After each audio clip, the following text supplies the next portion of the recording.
Hey, JulesBlessedVegan, and as always, welcome to my channel. And for those of you who are new, I know you can benefit. People, it was 106 today. It is still a very comfortable 96. So if I'm melting, that's why. Anyway, I just wanted to check in with my JBV community, tell you that I'm on plan. I was interested, I'm kind of looking through the definitions of is it fruitarian or frugivore? It's both, right? How a frugivore differs from an herbivore, and we of course know how they differ from an omnivore, right? So I'm super interested in that. I have a fantastic article called "Are Humans Frugivores? Are We Designed to Eat Mostly Fruit?" And it's a really long one. It's really more of a study than just an article. But I'm going to say the first part of this, let's just read the introduction. Have you ever noticed how human eyesight is perfect for finding colorful fruit? And have you ever thought about how fruit smells so good to us that we even make perfumes that are fruit scented? These observations may lead you to ask if humans are frugivores, which are animals that prefer a diet of fruit. But everyone says we're omnivores, right? Okay, so the first thing it goes into is everything from the anatomy to what is the best diet, what is an omnivore versus a frugivore, and then the definition. So it's not just that an omnivore eats meat, and sorry we're competing with the TV, but I got to get in my videos when I can. Eats meat, but that they have the capacity to eat meat. That's the difference. So an animal that eats plant and animal matter is known as an omnivore. It's not just that you do eat meat, but also what your body is capable of deriving energy from. Omnivores also does not imply 50% plant, 50% meat. Many of our primate relatives are categorized as omnivores, but they eat around 95% plant and a very occasional meat. A frugivore, which is an herbivore and omnivore whose preferred food type is fruit. Frugivores typically consume other food groups too, maybe seeds, roots, leaves, and maybe even insects or other animal sources of protein, but the biggest single chunk of diet is fruit, which is at least 50%, like for a chimp. You know I'm a Christian. You know I believe that God literally made us in his image. And I'm not all for the evolution thing. I believe humans were always humans, though they continue to evolve, and that all of the other people were themselves and they continue to evolve too. So I kind of have a conflict with that a little bit, but bear with me. So it says many animals or frugivores are also omnivores technically. And again, it just means that they have the capacity to do it. It doesn't mean that they're actually engaging in it, but they have the ability to engage. And that's certainly true for humans. Hello, we've proven that we have the ability to eat food-like products that even contain plastic, right? And that we are completely alive and seemingly thriving right up until we're dead. Let's be fair, right? So then it looks at what the frugivores composed of in terms of like the digestive system and stuff. And it shows great pictures of teeth, jaw, mouth. And it definitely indicates that our teeth are more likely to consume fruit. And it says that if you are a meat eater, you will argue that we have canines. But this counter argues that some animals who eat no meat at all also have canines. Like that is just the design of their teeth. So that was kind of a weak argument right there. Our jaw, our hinges do not complement. We go side to side instead of ripping or up and down. Our molars are lined on top of each other. Again, not necessarily for meat. Our tongue, super interesting. It lacks protein receptors for fat receptors that omnivores and carnivores typically have. And these receptors make raw, unseasoned meats more appealing to true omnivores. Humans today, of course, want to cook, season, bury, cover up. And oh, by the way, this is meat, right? The size of our mouth opening does not complement chunks of meat that we swallow all at once. Our salivary enzymes actually also help us to break things down that omnivores and carnivores do not have, which would be like amylase, which helps to digest starches. They do not have them. We have way more amylase than even chimps or bonobos, which are like supposedly the closest relatives. Intestines and acidity, super important. Our intestine length is 10 times longer than a carnivore's. Our intestine shape allows plant matter to sit and break down. Our digestive time is much shorter than an omnivore, which is why an animal can eat a large meal or even like a snake, right? They can eat a large meal and hang out for weeks before they have to eat again. The relationship with fiber, it's super clear that herbivores like cows who actually feed on cellulose require plant fiber to stimulate peristalsis, which is the churning movement in our GI tract, whereas carnivores and omnivores do not require that. The pH level for carnivores is a 1. Oh my gosh, the acidity is unreal. For an herbivore, it's more like a 4 or 5. And also in our urine, another key thing, a carnivore and omnivore, they're concentrated urine. Ours is not concentrated. Okay, so it continues to go. It talks about our eyesight, how we're drawn to the yellows, the blues, and the reds, certainly which complement fruit and plants. Our sense of smell, we're put off by dead animals, and some people counter argue that being put off by dead animals helped us to understand whether it was something we could eat or not. Some people say our hands can grab fruit and plants very easily. Others say our hands are designed for many things. No doubt, we're made in the image of God. Of course, humans are super capable. And it says that we have a natural repulsion from killing and looking at raw meat. So true, which of course would not be true. Even people who work in slaughterhouses have PTSD. That's how bad it can get. How we drink our water, we sip it, whereas carnivores lap it up. The amount of sleep we need. Carnivores typically sleep most of the day. That's certainly true for my dogs. Herbivores don't need very much sleep. Humans more than like a horse who can use maybe just 2 hours of sleep. So it seems that we are designed more as frugivores, but we're not limited to that. So there's a history of it, and it goes in there and tells you all about these different forms of humans over time, from 3 million years to 2 million years to 100,000 years to 40,000 years, and how the tool evolved, allowing them to kill animals and use it as a resource. And it says that when you take all of the above evidence into account, the overall picture is that there isn't an ancestral diet to our species. We've evolved throughout many times, living in many places on the globe. You know, I understand that. And even right now, at being plant-based vegan, being primarily a raw vegan, I get that it is a privilege because in many parts of the world, no one could choose what diet they want. You eat what you can get. But there's a beauty in that because they actually greatly appreciate what it is that they have to eat. Whereas here in the country of excess, we waste so much, it's just unbearably shameful. And I don't even know. I'm certainly guilty of being arrogant enough to throw away half of everything at times. So I'm sorry for that, but I totally understand that even if you're trying to be raw vegan, depending on the climate and the time of year and where you are, you may not be able to do that, but you can always be plant-based vegan. You can get in your beans and rice occasionally, or you can do raw till 4, where you're totally raw in the day and then you have a cooked component at night. There's ways to do it. What you never have to do, I don't care where you live, is eat animals or animal products. You just don't. Like when you get to that excuse, that's exactly what it is, an excuse. Let's be fair. So let me go back. The real question is what diet actually works best for us in practice today? And there's a bunch of hyperlinks in here, but it says, first of all, is eating mostly fruit the healthiest, which would be the Fruitarian Diet. And in this one, they're actually saying this is a raw vegan diet containing no animals, usually contains fruit and vegetables with most calories coming from fruit, which is exactly what I'm familiar with, and then healthy plant-based fat, right? And it says it's very, very close, and again, a hyperlink to Douglas Graham's 80-10-10, which is kind of what I try and aim for, so I get it. It talks about the high-carb, low-fat, raw vegan diet, absolutely. And the benefits of it, it says, is nearly 5 million people per year die from not eating enough fruit. Who knew? This suggests that fruit may be very important to our diet indeed, but we can eat too much fruit.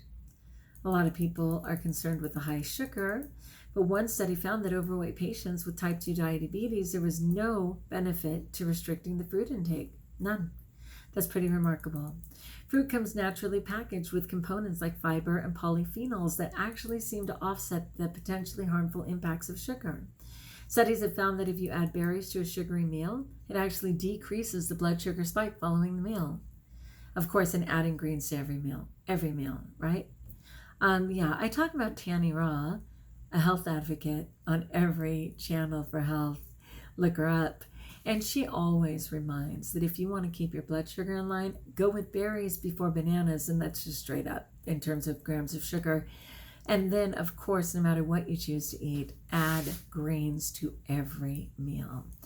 It says this is still not evidence that fruit should be the majority of your diet. What does the research say? Well, I couldn't find a great peer-reviewed article. But this study put test subjects on a diet of 20 pieces of fruit a day. 20 pieces, along with loads of vegetables too, for 2 weeks. All health changes observed were positive, including a significant reduction in LDL bad cholesterol. I love that. So again, it looks good, but that's only 2 weeks. But it's a great start. Stay with it. Fruitarian success stories, there's a lot. And they have some on here where people have been very successful. Certainly Tanny Raw, again, she's been doing this almost 20 years, people. Her weight has never fluctuated. She's 5'11", and she eats about 2,200 calories a day, sometimes 24, maybe sometimes 2,000. You know, it might vary. But she's 5'11". She is active. Hello, that beautiful person is going to be 50 in November. What? I said it out loud. She's going to be 50 in November. Are you kidding me? And her weight for at least 10 years, if not more, has never fluctuated between like 124 and 127, eating a few thousand, more than 2,000 calories a day. Her body is just in line for over 10 years. She doesn't have to worry about it. She doesn't have an ounce of fat, in case you haven't noticed. She's not the only one, though. Raw Food Romance has come so far. Melissa, I can't think of her last name. And it's only been about, I think, 7 years for her. But again, these women lost over 70 pounds, right? Not an ounce of fat on her. She's crazy beautiful, and she stays right in that range and eats over 2,000 calories a day. Freely, the banana girl, and I think she goes by the Frugivore now, but same story, you know, it's been like 14 years for her, and her weight just doesn't vary. She has no fat on her body, and she eats to her heart's content. She's done What I Eat in a Day video. All these women have, and every time it's anywhere from 2, usually more like 22 or 24, and even 26. Their body is in line. It's effective. It's using every ounce of everything, and they are thriving. And there's guys too. Don't get me wrong. There are guys out there too, but those women come to mind. Okay, so many other high-profile fruitarians are also fitness enthusiasts. That's true. Such as John Kohler from OK Raw. He's been 99.9%. And I think it's fair to say that because I love being raw, and it is my primary, but occasionally I will cook something like a spaghetti squash for fun. Texture, everyone's having spaghetti, I want spaghetti, like occasionally. But he's been 99% for 15 years, and he's rocking it, right? Even Ashton Kutcher, who was doing the Steve Jobs movie, ended up, oh yeah, hold on a second. I think they're saying this was negative. According to the articles, it's not actually known what caused Ashton's pancreas problems, but he's not the only one who's done poorly on restrictively high fruit diets. Kate Flowers is a vegan who for 3 years clearly stated that she regretted it. You know, I have trouble hearing the stories of regret. First of all, maybe when his body finally started getting healthy, it was a blessing that he even had an awareness that his pancreas was having a problem. For Kate, I just wonder if people are being honest. Are they really keeping a journal? Can they really prove what went wrong for them? Because, you know me, I'm the queen of denial, okay? I can fake myself out for weeks, hence the 15 pounds I had gained recently. So it's kind of hard for me. Kate said that her hair was falling out, and attendees said she looked really skinny. Well, was she getting in her plant-based fat every day? You know what I mean? It's so important. Was she adding greens? My hair fell out in the first 6 months. no, I didn't go bald, but it was coming out greatly. And then now, oh my gosh, it's thicker than ever. I'm not kidding you when I say like just one side used to be all my hair. And now I have so much hair. And I told you guys about the bald spots. This is just a natural receding hairline for an older person. But I always have baby hairs coming. But I used to have full-blown bald spots under here. I panicked my flipping head off, as you can imagine. I was like, oh my gosh, I'm going to end up wearing wigs. Like, it was so scary. And then it just started coming in and flourishing, and I have a ton of hair, and it's been a tremendous blessing. So it says that there's some negative testimonials if you search online, you know, why high carb, low fat devastated me, right? But those testimonials compared to how many have praised the lifestyle, let's be fair, no comparison.